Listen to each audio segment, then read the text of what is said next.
ಮಂದಿರ್ ತೋಡ್ ಮಸ್ಜಿದ್ ತೋಡ್ per ಕಿಸಿಕ ದಿಲ್ ಮತ್ ತೋಡ್ ಅಂತ follow ಮಾಡ್ತೀವಿ.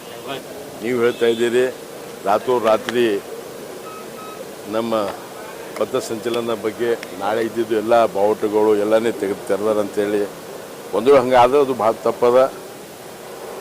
ಯಾಕಂದ್ರೆ ಅಲ್ಲಿ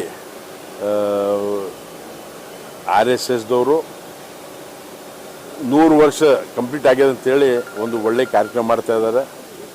ಅದಕ್ಕೆ ಅಲ್ಲಿ ತಹಶೀಲ್ದಾರಿಗೆ AC ಗೆ DC ಗೆ ನಾನು ಆಗ್ರಹ ಮಾಡ್ತೀನಿ, ಇಂಥ ಕೆಲಸ ಮಾಡಬಾರ್ದು.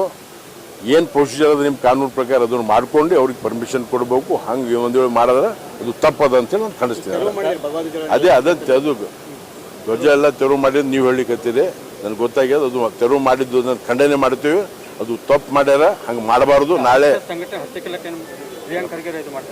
ಯಾವ ಚಿತ್ತಾಪುರ ಕಾನ್ಸ್ಟಿಟ್ಯೂನ್ಸಿ ಮತ್ತು ಯಾರ್ದದ ಅವರು ಹೇಳಾರ್ದೆ ಒಂದು ಕಡ್ಡಿ ಆಗ್ಯಾಡ್ತದಲ್ಲಿ ಅವ್ರು ಇರ್ಬೇಕು, ಡೈರೆಕ್ಷನ್ ಅವ್ರಿಗೆ ಏನಾದ್ರು ಇರಬೇಕು. ಯಾಕಂದ್ರೆ ಇನ್ನೂ ಕಾನೂನೇ ಆಗಿಲ್ಲ ಅದು ಪರ್ಮಿಷನ್ ತೊಗೊಳೋದು. ಆದರೂ ಇಲ್ಲಿ ಪರ್ಮಿಷನ್ ಅಪ್ಲೈ ಮಾಡಿ ಅಂತ ಈಗ ಅಧ್ಯಕ್ಷರು ಪ್ರೆಸ್ ಮೀಟ್ನಾಗ ಹೇಳಿಕತ್ತಿದ್ರು.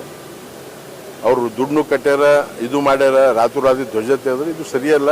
ವಾತಾವರಣ ಖರಾಬ್ ಆಗ್ತದೆ. ನಮ್ಮ ಗುಲ್ಬರ್ಗ ಪೀಸ್ಫುಲ್ ಇರಬೇಕು, ಪೀಸ್ಫುಲ್ ಇರುವಂಥ ಕೆಲಸ ಮಾಡ್ಬೇಕಂತೇಳಿ ಪ್ರಿಯಾಂಕ್ ಖರ್ಗೆ ಅವ್ರಿಗೆ ನಾನು ಆಗ್ರಹಿಸ್ತೀನಿ. ಸರ್ಕಾರಿ ನೌಕರರು RSS ಚಟುವಟಿಕೆಗಳಲ್ಲಿ ಭಾಗವಹಿಸಬಾರದು ಅಂತ ಹೇಳಿದ್ರು. ಒಬ್ಬ PDOನ ಗಣವೇಶಧಾರಿ ಇರೋಂಥ ಒಬ್ಬ PDOನ ಸಸ್ಪೆಂಡ್ ಮಾಡಿದ್ದಾರೆ. ಇದು ಏನಂತಾರೆ ಅಂದ್ರೆ ಇಂಗ್ಲೀಷ್ದಾಗ ಏನಂತೀವಿ, ಫೋಬಿಯಾ ಟು RSS. ನಾ ಇನ್ನೂ ಬೇರೆ ಯೂಸ್ ಮಾಡಲ್ಲ. RSS ಬಗ್ಗೆ ಅವರಿಗೆ ಹೇಟೆಡ್ನೆಸ್ ಅದ, ತಮ್ಮ ಫೋಬಿಯಾನೆಸ್ ತೋರಿಸ್ಲಿಕ್ಕತ್ತಾರ ಅಷ್ಟೇ. ಅವ ಸಸ್ಪೆಂಡ್ ಆದ್ರೆ ಹೋಗ್ತಾನೆ ಕೋರ್ಟಿಗೆ, ಅವ ಇನ್ಸ್ಟೇಟ್ ಆಗ್ತಾನೆ. ಆದ್ರೆ ಭಾಳ ಮಂದಿಗೆ ನೋವ್ದಂಗೆ ಆಗ್ತದೆ. ಇಂಥ ಕೆಲಸ ಆಗ್ಬಾರ್ದು. ಯಾಕಂದ್ರೆ ಇಲ್ಲಿ RSSದಾಗ ಇರೋರು ಭಾಳ middle class family, lower middle class family, ಬಡತನದಿಂದ ಬಂದವರು.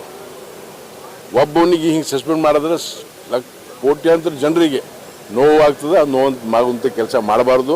ಮಂದಿರ್ ತೋಡ್ ಮಸ್ಜಿದ್ ತೋಡ್ ಪರ್ ಕಿಸಿಕ ದಿಲ್ ಮತ್ ತೋಡ್ ಅಂತ ಫಾಲೋ ಮಾಡ್ತೀವಿ.